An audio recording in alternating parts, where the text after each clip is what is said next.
Saints podcast. I'm delighted to be joined by Diane Foley. Diane, your book, American Mother, is just one of the most, well, it's heart-wrenching, but it's also inspiring. It's refreshing for my faith. It strengthens me. It humbles me. It's really a roller coaster. And so I'm grateful to have this opportunity to speak to you. Thank you for coming on the show.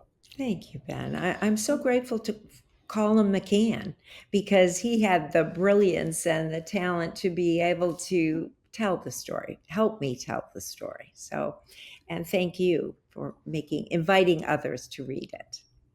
Colum McCann, his writing, it's powerful because it makes you feel like you're almost on the journey with you. It's quite immersive in that regard.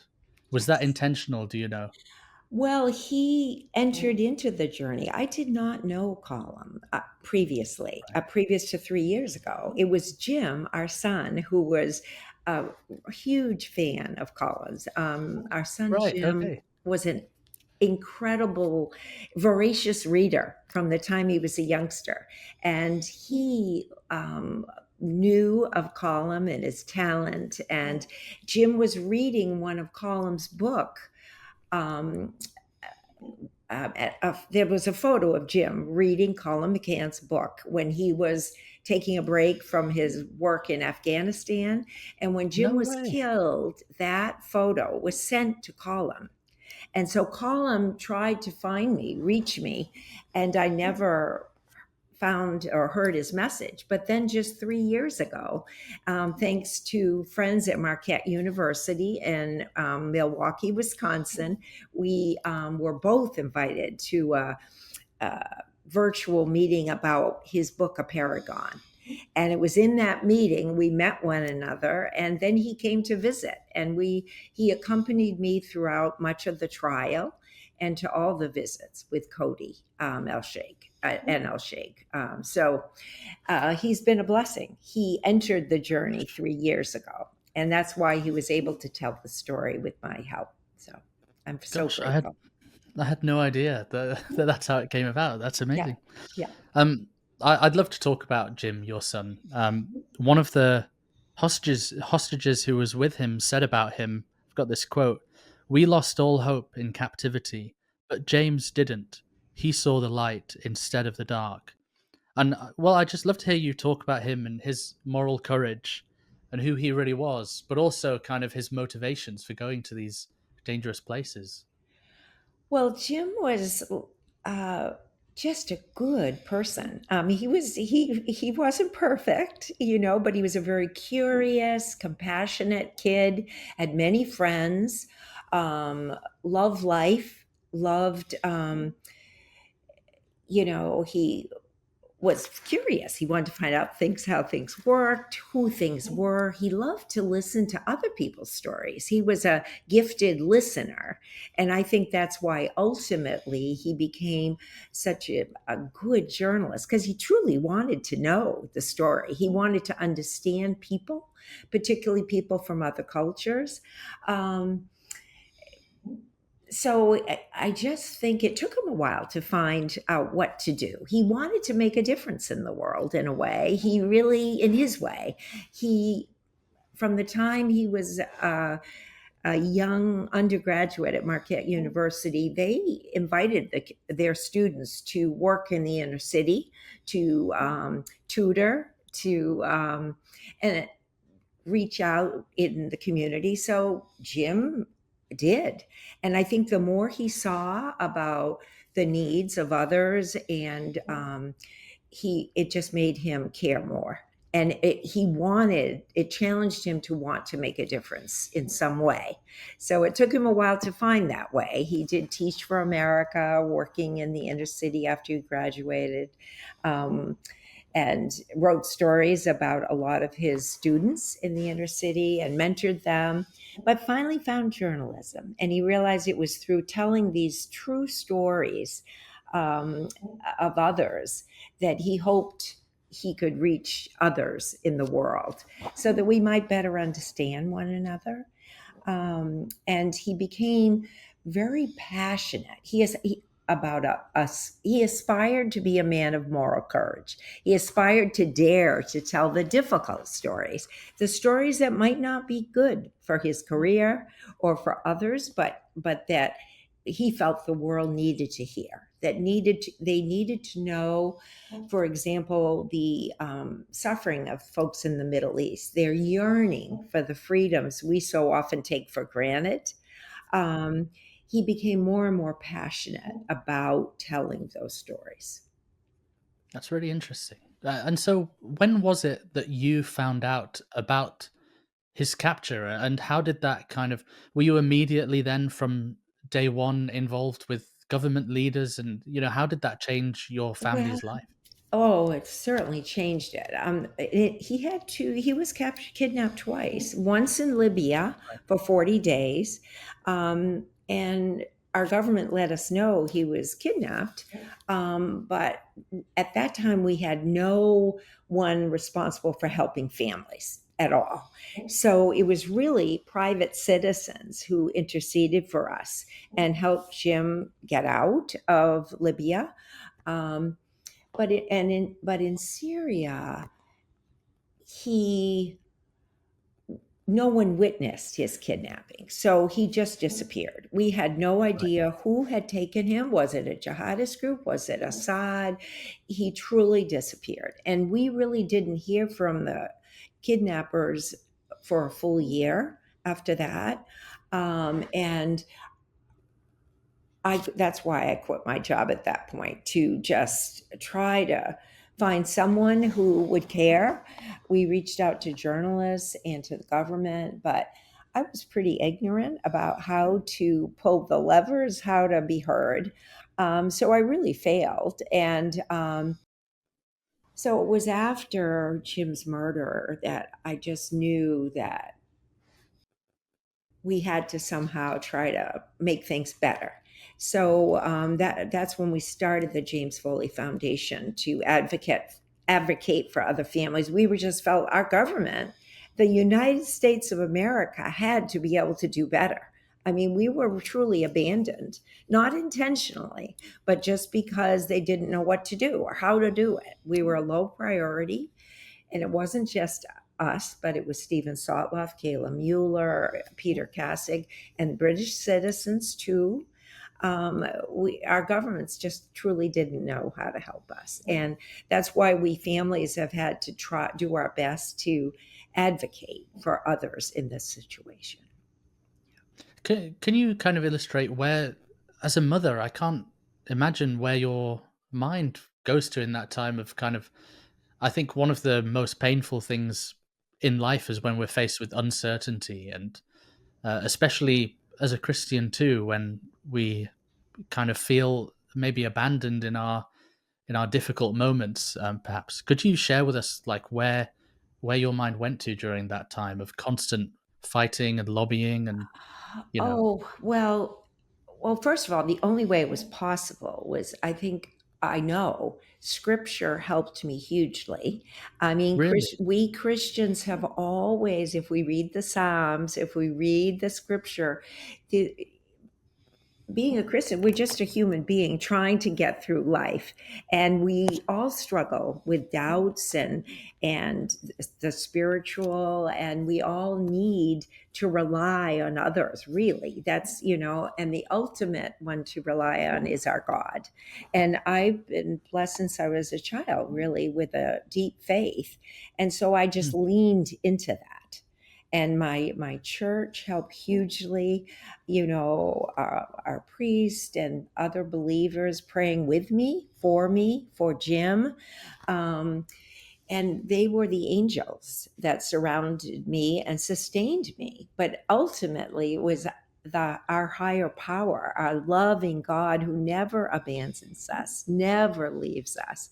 So I never felt like He abandoned me, even at the worst times. I never did. Even though it was towards the end of Jim's captivity, about nearly early August of 2014. I remember going to our adoration chapel in our church and just surrendering Jim to God, because I just was totally incompetent. I had no idea how to help the powers that be help Jim and find him and get him out. And so I just surrendered Jim to God. And it was 2 weeks later, he was killed. And I just thought, my God, that's not what I meant, But I realized that God knew that was the only way Jim could be totally free from the torture, the starvation, the horrible what he was going through, his ordeal, that our God knew that was the way to free him. So that gave me great peace and strength to know that Jim's legacy had to be trying to make that better for others. So God has never abandoned me, even though there have been moments when I felt bitter. I was particularly bitter at our government because I felt abandoned Mhm. by our government, Ben. I truly did. I was just appalled that people sent me in circles and lied to me, pacified me, tried to placate me. But I realize now, in retrospect, there was nothing intentional about it. They just didn't know what to do with me. At that time, we had nothing, no advocate within our government. So, I suppose, yeah. That's how crucial your impact has been since all of this in providing that. But right.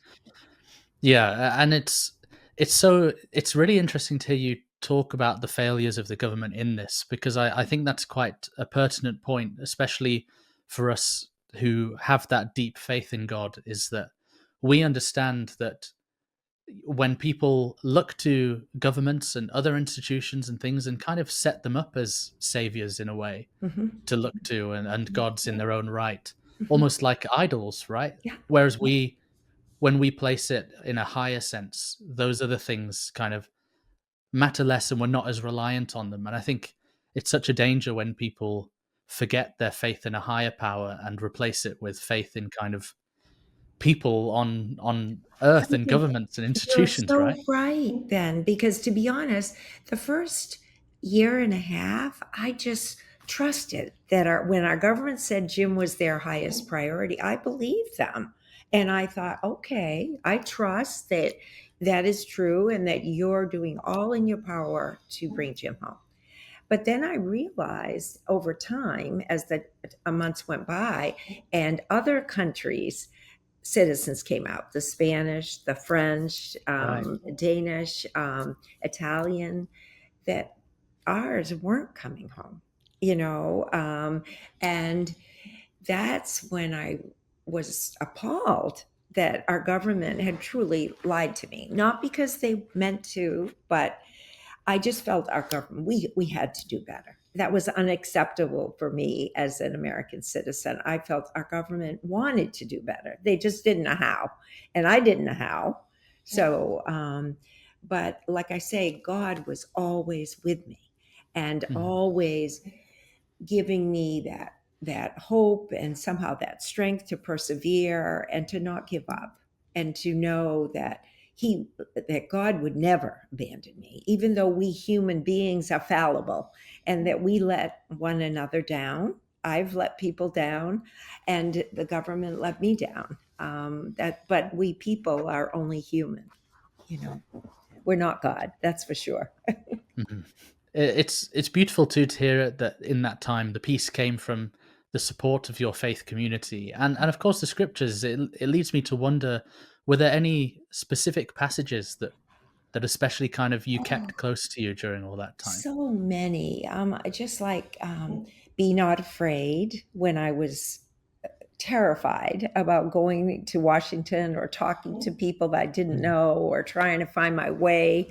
Um, uh, that, Psalm 23, that when we're in the Mhm. dark valley, that the Lord is with us, calling us to green pastures and fresh water, that that I'm not alone, so I just cannot tell you what that has been, what I've relied on. And when I couldn't feel, um, God sent me angels, particularly after Jim died. I mean, during his captivity, there were times I felt alone, and I had to go. That's when my church community, our adoration chapel, friends in Christ, their prayers, and the daily scripture just helped me. But particularly afterwards, it was like that's when all the angels stepped up. Everyone who hadn't understood what I was going through, or didn't realize that human beings were at risk, that's when they stepped up, and they just surrounded me with their goodness and offers of help. Mhm. So I'm forever grateful, Benjamin. I do. I love that Psalm 23 in particular. I do truly believe that there is a power to the Psalms that is just, Oh, that's I right. don't know what it is, but when I read them too, it's that there is something deeper to them that Oh, really brings an active yes. sense of comfort. I mean, those are human beings who went through the pains and the joys of lives, just like we do. I mean, they're very human, and the huge solace. And I Mm. think I struggle when I'm sad, and when I find that our culture has become more secularized, that I fear not enough of our youth have been invited to know God, and to know the strength and the joy of knowing you're never alone. So Mhm. yeah, so that's why I'm just honored to speak to you, Ben, so we can reach other believers, and people who struggle in faith, because our life on this earth is not always easy. It's full of many joys, but we need one another, and a faith in God makes all the difference. It has to me. It's following on from that. There's this quote that I love. It's from G.K. Chesterton, and it's probably one of his most famous quotes. I'd love to read it to you. It says, "Hope means hoping when things are hopeless, or it is no virtue at all. As long as matters are really hopeful, hope is mere flattery or platitude. It is only when everything is hopeless that hope begins to be a strength. Like all the Christian virtues, it is as unreasonable as it is indispensable." And it's a really powerful quote. And I just, that So quote true. came to me when I was reading American Mother and thinking, what did you learn about hope during this ordeal? Well, I learned that it lives, that it's very real. It really is. I mean, lots of times, like I say, when I particularly right after Jim's death, I had to pray not to be bitter, not to succumb to despair and anger, and to seek God amid the horror of it all. And it's kind of some about keeping your eyes open, so you can see that God is around, is in the goodness of people around you, in nature, in blessings, that you may not notice if you allow yourself to succumb to despair and bitterness, and that even the need to be forgiving of our government, that this wasn't something they meant to inflict on me, if you will. It was, they needed help. They needed families to raise awareness, and seek something better, So hope is um, is all around us, but we need to have our eyes and hearts open often to see it and feel it and hear it, and around us. Am I right in thinking that you are a Catholic? Is that Oh correct? yes, yes, Yes. yes. It's I, been, yeah.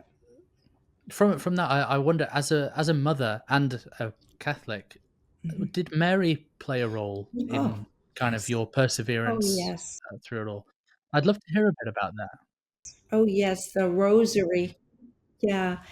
No, the rosary, Mary has accompanied me as much as the Lord. She experienced the horror of what I experienced, an even worse a way because she watched it. I mean, thank God I didn't have to watch, or I really did not even know the torture Jim was going through till after. And in many Mhm, ways, that was a blessing. But yes, there's something about the Holy Rosary, the meditation, meditating on times in Jesus's life, on his trials, the sorrowful mysteries, the glorious mysteries, saying the Our Father, the Hail Mary, and the Glory be to the Father in a meditative way that's been huge to me. It's just been like a meditation. When I drive, when I walk, as I sit on my mother's bedside, she is dying right now. And I just was praying with the Blessed Mother and my mother last night. I mean, the spiritual is very real. And it's hard to convince others except by inviting them to enter in and allow one needs to experience it themselves to know how real it is. mhm. But yes, the Blessed Mother has very much been part of my journey. She's been No, here with me. that's beautiful to hear about. And Yeah. you mentioned earlier that you did tend towards bitterness and anger at times, and you had to pull yourself back from that. And I think anyone observing this and reading about your experiences would be like, well, yeah, that's totally justified. It's completely normal that you would feel that way. But I do wonder, how did you manage to reconcile your faith with the fact that this had happened to your family? Like, were there times where you're like, why us? Why Jim? Why this to our family? And especially after his death, kind of reconciling that with your faith, even though you felt that you had never been abandoned. Well, it's obvious. I'm old. I mean, I'm a grandmother. I mean, I'm 77 years old. I mean, I've seen a lot of sadness in this life. As a nurse, I was a nurse practitioner. I've seen a Hmm. lot of sad things happen in other people's lives. We all have challenges, sadnesses, deep losses. It's truly part of this world. Um, and my husband and some of our kids struggled with that a lot. And Right. and I did at times, especially directly after Jim's murder, I had to ask others to pray for me. I really needed to beg for prayer because I knew that it would be very easy to just fold and give up and just be bitter. Um, but I also knew that that's not what God wanted of me. That the Mhm. Lord knew that there must be some higher purpose, that there must be I'm not God. I don't decide who lives and dies. I don't, and so I needed to surrender a lot of that to God and ask for help. I needed to ask anyone who was around me for prayer. And I was covered in prayer, and I sought the Lord every moment. And he arrived in the goodness of others, in just such outpouring of comfort. And I just can't quite explain the goodness that surrounded me and has for the last 10 years. Even just right now, my mother had a terrible fall 4 days ago. She's 97 years old. She fell in her home, and I was not in town at that time. So she had to go to the hospital, and she went through all kinds of hell without any support, trying to, but now I'm at a hospice house. I'm surrounded by angels, And all of that was thanks to the goodness of others. Our hospice nurse, my daughter, who's a nurse practitioner and understands palliative care. I mean, all these advocates who now we're in an oasis of love and goodness. And my mom is resting peacefully as she transitions to a better, to heaven. So, I mean, God is here. So it's just been my experience, Benjamin, if we but look and ask the Lord for that help. It's so inspiring and moving to learn from you and see your strength in your faith. It just I'm sure many people are watching this thinking too, like it makes me want to be better in my Well, discipleship, and have more moral courage as Jim did Well, too. Jim aspired to that. It wasn't that he felt he was a man of courage. It was Mm, actually after his Libyan captivity. I didn't know he thought such high thoughts, but it was at a lecture when he went back to his one of his alma maters. He just felt he aspired to be that we all need to aspire to use whatever gifts we've been given for good in the world, because there is a lot of bad, there is a lot of sadness, a lot of tragedy, and we need people like you, Ben, sending out encouragement, encouragement to look for the good, find the good, and support one another. And I know Jim wanted something good to come out of his suffering. His goodness was too great to just let it be, let it die. And so that's what's inspired and challenged me to try to use his moral courage, his example of faith and hope to inspire others in our government, in journalists, and in our youth, that we've all been given gifts and challenges in our life. But God is there to help us use those gifts if we but ask and try. mhm. So I'm just so deeply grateful for Jim teaching me. He's been teaching me these last 10 years, Benjamin. It's kind of odd as a mom to know that I've needed to be taught. He's needed to teach me to trust. Mhm. Thank you for that. And I want to move on to a few years after that with Jim's murder. You decided eventually to meet with one of the men involved in the captivity and the murder. And I guess a lot of people, well, in the book, we read that many people described it as incredibly courageous, also extraordinary. People were saying that, and I wonder what was it that made you come to that decision to meet Alexander? Well, first of all, it was, 8 years after Jim's death.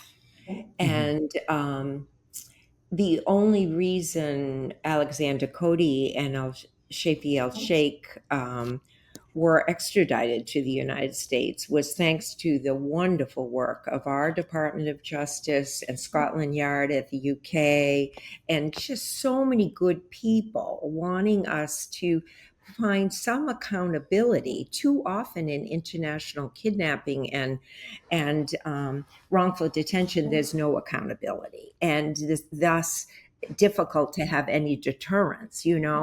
So it all these good people finally allowed these two men who had kidnapped Jim and participated, and the others, the British and the Americans, had participated in the torture and starvation, had extradited them to Virginia. And it was actually Alexander Cody, very different than Al Shafi El Sheikh, who demanded a Right. trial, was given, a defense team, the whole thing, very expensive trial here in the United States. Whereas Alexander admitted to all 8 counts. He just said he was guilty. I'm guilty. And part of his plea deal, in hopes that he could someday see his own family, was he offered to speak to victims, families like ourselves. So it was his invitation. And so when I heard that, I thought, it was odd. It was like Jim would have talked to him. Jim would have wanted to hear his story. Why? Why a young man? Turns out Alexander, an intelligent young man, well-read young man whose own family sought refuge in the UK. Um, why would he become a violent jihadist? Jim would have wanted to understand that. Mhm. And I, as a mom, wanted him to know Jim, wanted him to understand, because I think what happened with the violent jihadists is that these individuals from other countries just personified anything bad in the world. I mean, our country's done bad things in the world. I mean, we're far from perfect. And I think anything that the United States of America, particularly after 9/11 and Abu Ghraib and Guantanamo, did that was lacking humanity from our point of view, that fueled a lot of the jihad, in my opinion. So they didn't see Jim and the other hostages as human beings. They just saw Mhm. them as monsters themselves. So I just felt called to try, pray that I could see Alexander as the flawed human being that I am. So, all of those things together, right away, I knew I wanted to talk to him as a mother. He's the same age as one of our sons, and but no one wanted to come with me. My family did not want to see him, and that's when Colum McCann, who had become a friend at that point, said, "Diane, I'll come." He too was curious, like a journalist, like Jim would have been. He wanted to hear what Alexander had to say. So Colum accompanied me to the 3 visits. And thanks to God giving me the courage, Colum's goodness, we went. Did your family have an opinion on you going? They Did they thought, want you to not go, or did they just think we'll let you you do know, what you it's think been is best? my family struggled to understand my journey of healing, because for them, they were just so crushed that they just needed to bury Jim and move on with their lives. You know, they're young adults with children, and um, and that was their way to heal. But Yeah. for me, I had to somehow redeem or keep Jim alive, by our work in the Foley Foundation, and by trying to dare to do what the Lord asked of me. So that's why all of us grieve differently. And my journey has been through my work, and just trusting that God was with me. And we all have to walk our own journey, unfortunately. We're very different in how we grieve. But I do know that if we seek the Lord amid our grief, that He holds our hand through that dark valley, that angels are around us if we but notice and ask for help, because that's been my experience, Benjamin. So it was nothing particularly heroic to go. Alexander gave the invitation. Colum accompanied me. The FBI, my attorneys, I was not alone in this. They all surrounded me. I was not in danger. And it was a time of healing. Those 3 visits, particularly our second visit, Benjamin, the Lord was present. I mean, Alexander cried, showed me the pictures of his 3 little girls. He knows he'll probably never see them again. So when we hate, when we do violent things, everyone suffers. Alexander now suffers. We suffered, Jim suffered, our family suffered. That's what happens when we hate. So we must ask God's help to love one another and forgive one another. There's no other way. When we seek the other way, everybody suffers. And I was able to see Alexander's suffering in a very real way. And I saw him as a human being who's made some horrible mistakes, just like I've made mistakes. We all do. We're just very fallible people, human beings on this earth, But it was very poignant.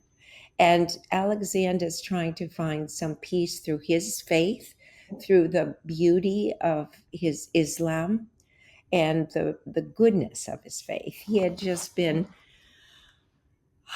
misinformed and just went down a road of radical jihad that wasn't of his God either, you know. And I think in his imprisonment, I pray that he can find healing. So it was a Mhm. grace. It was not heroic. It was, and it was made possible by God and so many good people. Regarding that first meeting with Alexander, there was a quote that stood out to me in your book. As you entered the meeting, you prayed, "Lord, make me an instrument of your peace. Make me merciful. Give me strength." And it said you continually beseeched God throughout the meetings. And I would love to hear more about the role of prayer and your connection with God in those meetings. Especially, I know you've said that it was very healing, but in the book there is this kind of, as I said, it's very immersive. And that first meeting sounded like it was quite difficult in the sense that Alexander wasn't immediately remorseful, and there were lots of. I can imagine it was probably quite tense, and yeah, I would love to hear about the role of prayer in that first meeting, kind of getting into the what you wanted to achieve from it. Well, let me think. When at first, understandably, it was very awkward. I mean, he was Hmm. awkward. He had shackles on his feet. I mean, shuffling in, talk about.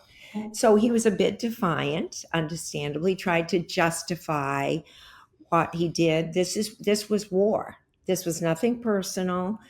We were at war against the evils of the Western world.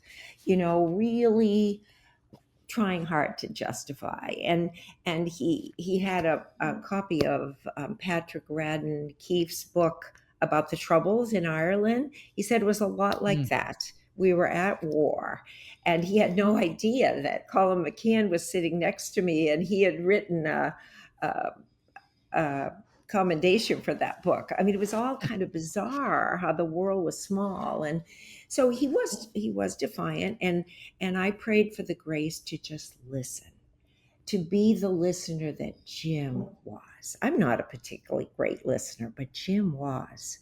Jim heard people.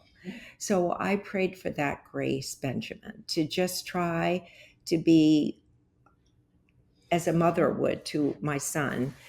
um, and I was given that grace. So we just let him talk about why and how he'd seen bombings of youngsters in Syria and saw that as all our fault, and just and there's some truth in that. When we bomb people, when we're at war, we're all at fault. We're killing and hurting one another.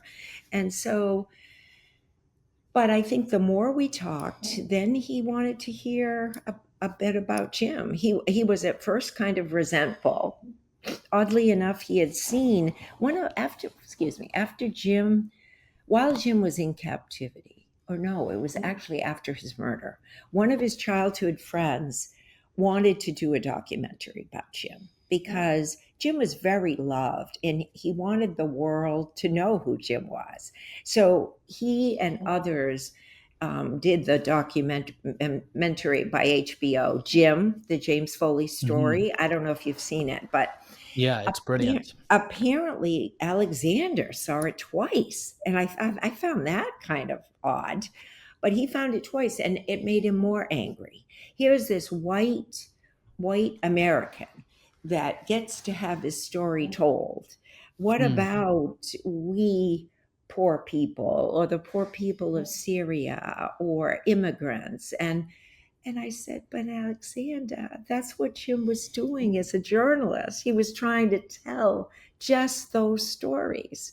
And so he began to hear me too, and began to And so then that was sad for him too. And particularly in the second visit, which was the day after the first, that was the most authentic visit. He Mhm. let his guard down. I was able to, all our audience disappeared, and Alexander was able to share the pictures of his children.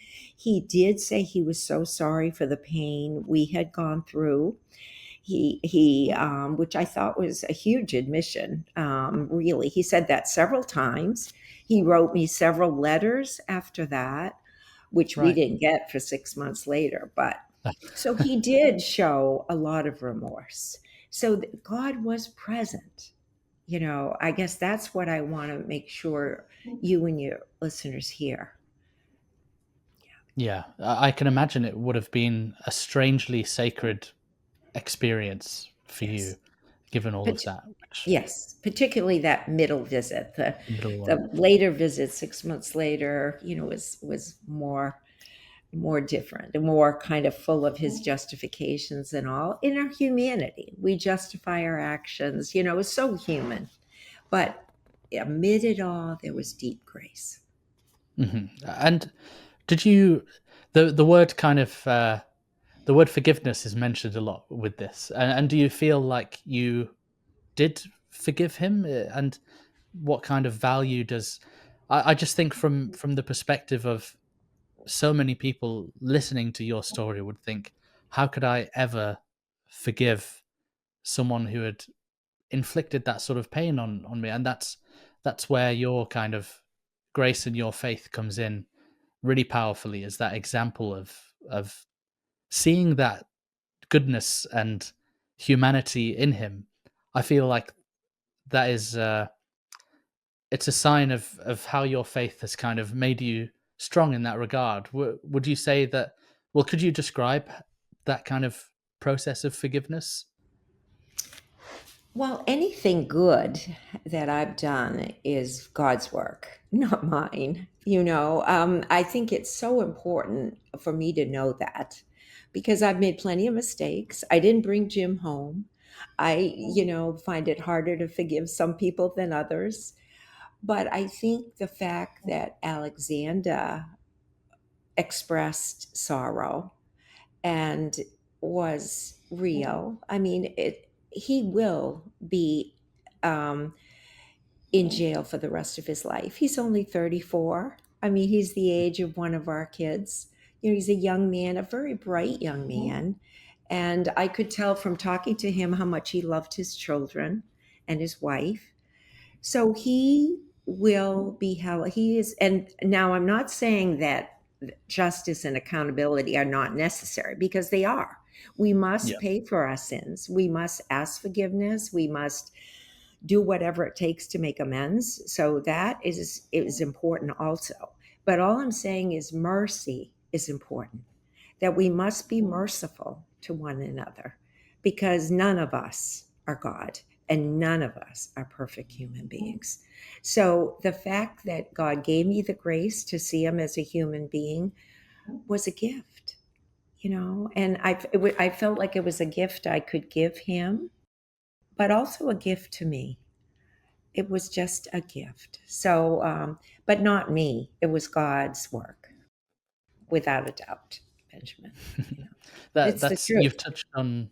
you've touched on exactly what I was trying to get at. What I was stumbling with my question there with was mercy. That mercy is that key word, and Mercy. I do feel like mercy is so undervalued in today's society. I see it all around. When people are disputing and arguing and debating about different points, and I don't know, as someone again who has that faith in a higher power and something higher than this world, when people are arguing, it's like it's fine that people have different points of view, but can we exercise mercy to each other? And I think we've in many regards lost that, which is why your story is so refreshing, because it brings that back into balance and helps us see actually there is real value to mercy in healing and improving Oh, the worlds that we live hugely, hugely. I mean, I think it's huge need for mercy. And I think, but it's hard to even attempt it without, I think it's maybe impossible without a higher power giving you that strength and humility to recognize your own sinfulness and the fact that we're all human. We're all capable of nasty, evil things. We are. We just are. And that's why I've needed God's help to do anything different. And I feel we all do. So that was one of my hopes that, some people haven't wanted to read my book because they've said it's too sad. It's too, but life can be sad. But amid the sadness, if we invite God and his goodness and others in, there's great joy and healing. And there's the ability to experience his grace and mercy. And that's what makes all the difference, really. It's given me huge strength. And now, when working through the Foley Foundation, our government has been able to bring home more than 145 innocent citizens home. People like Jim, journalists, businessmen, Mm. aid workers who were targeted abroad. I mean, what joy. I mean, that's Jim's legacy. So for me, that is a cause of joy that wouldn't have been possible without God empowering me and others to just do our best to try to make a difference. So there's mercy is, and all of that is only possible with God, in my opinion. It's So you set up, as you mentioned there, the James W. Foley Legacy Foundation. After all of this, to well, what do you do in the foundation, and could you tell us about how doing that foundation has helped you sort of transform this difficult experience into positive action in the most wonderful way? Well, it's been a healing to me. So there's been a personal part that's it was thanks to Jim's dear friends and people that surrounded me. Within 3 weeks of Jim's murder, we knew we had to do something good to continue Jim's goodness. That there had to be some way we could continue Jim's goodness into the world. Mhm. So really within 3 weeks, several of Jim's friends helped me to incorporate a nonprofit in Jim's name. And the hard part was to figure out what to do because Jim was a courageous storyteller. He inspired all the youth he worked with. And he was really a brilliant writer. And yet, like, what to do in his name? So we knew we were so tiny and we just a little group of people. So we zeroed in on the injustice of the way we had been treated, that feeling that our country could do better. And so our primary focus was to advocate for our government to help fellow citizens who are unjustly arrested or kidnapped abroad, that we needed to challenge our government to do better and promote journalist safety. So those were the two focus areas, and our ethos was to inspire the moral courage in our government, in journalists, in others, to do good, to do the best they could do with whatever job or whatever thing they were doing in the world. So that's been our focus. And thanks to that, President Obama ordered a comprehensive review of how our country handles this, and we were found very wanting. And that's when we set up, his presidential order set up the current special envoy at our State Department, our special hostage recovery fusion cell, and we have a special recovery group at the White House whose job it is to find ways to help free innocent fellow citizens and legal permanent residents who are taken hostage or held captive abroad. And I'm in awe of the transformation. It's really been miraculous. It's Right. just truly miraculous. We've gone from having nothing in 2014, nothing, no one within our government whose job it was to help innocent families like ourselves, to now having teams of experts who have, like I Wow. say, brought home nearly 150 people from around the world. It's miraculous, and we've also been able to do a lot to promote journalist safety, because I think previously journalists, were just expected to go out there and whatever, and particularly freelance journalists often Mm. go into the worst, the most risky parts of the world without any help, no backing, no access to safety education. So Benjamin, we receive donations from all over the world for more than a year after Jim's murder, from the UK, from Ireland, from the United States, from all over the world, hundreds of thousands of dollars that have really sustained us for these 10 years, and allowed us to do the work. So it's nothing we could have done alone. It's really through the outpouring of good people, horrified by what happened, that we've been able to do this work. So we are so grateful, and we continue to rely on the goodness of others to continue it, because nonprofit work relies on the charity and generosity of others. And it is amazing work that you've been able to do. I was reading up about it before the interview, and just how it's had an impact on, of course, the policy of getting hostages back. It's quite amazing to see. And I guess reflecting on all of this journey now, how has it changed your understanding of who God is? It's deepened my Deepened. understanding, just deepened it in a way. I just, I was drawn to faith, and that faith is a gift, Benjamin. I think when one Mhm. believes, it's nothing we do. We may seek it out, or others may invite us, but to really experience faith is a gift. And I had a gift from the time I was a teenager, but it's deepened my faith and my awareness of our loving and merciful God in a profound way that lives within me. And so whenever I'm discouraged or despairing, I just know I need to reach out to my source of strength, and God is there.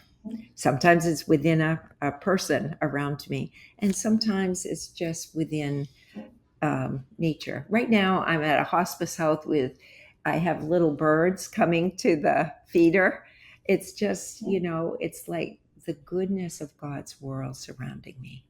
So my faith has deepened in a way I never, ever expected. Pure gift, pure gift. I've been very, very blessed in my life, Benjamin, and I'm forever grateful.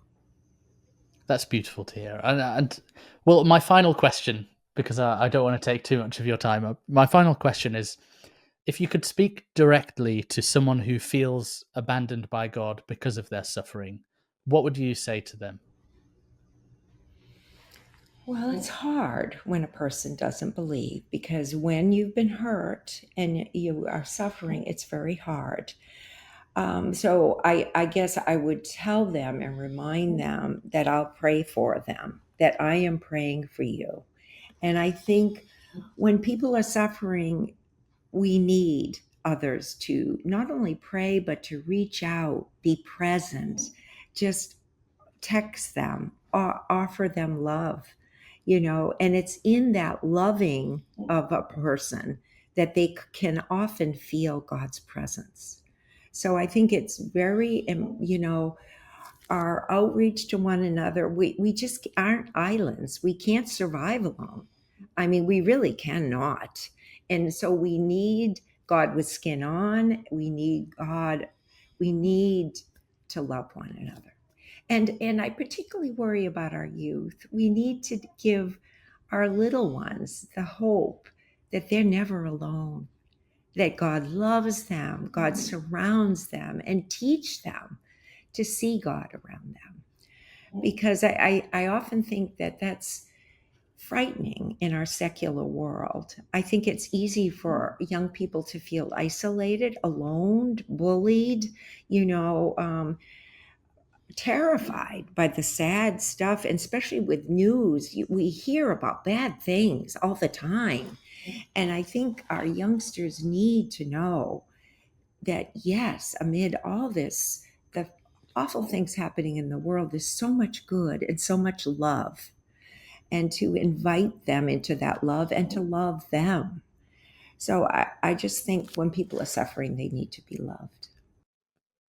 Well, thank you for that, Diane. And I have to say, this has been a real honor to speak to you. I'm so grateful that you would give up some time, especially with what you're going through with your mother, to spend some time and Benjamin, share your strength and faith with all of us. So you're an unusually beautiful listener.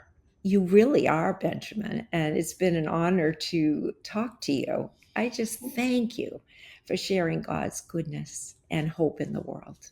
God bless you and yours. Thank you. thank you. Thanks for watching For All the Saints. This show needs your help to grow. Please like the video, comment your thoughts, subscribe to the channel, and share this with someone you think would enjoy it. Thank you.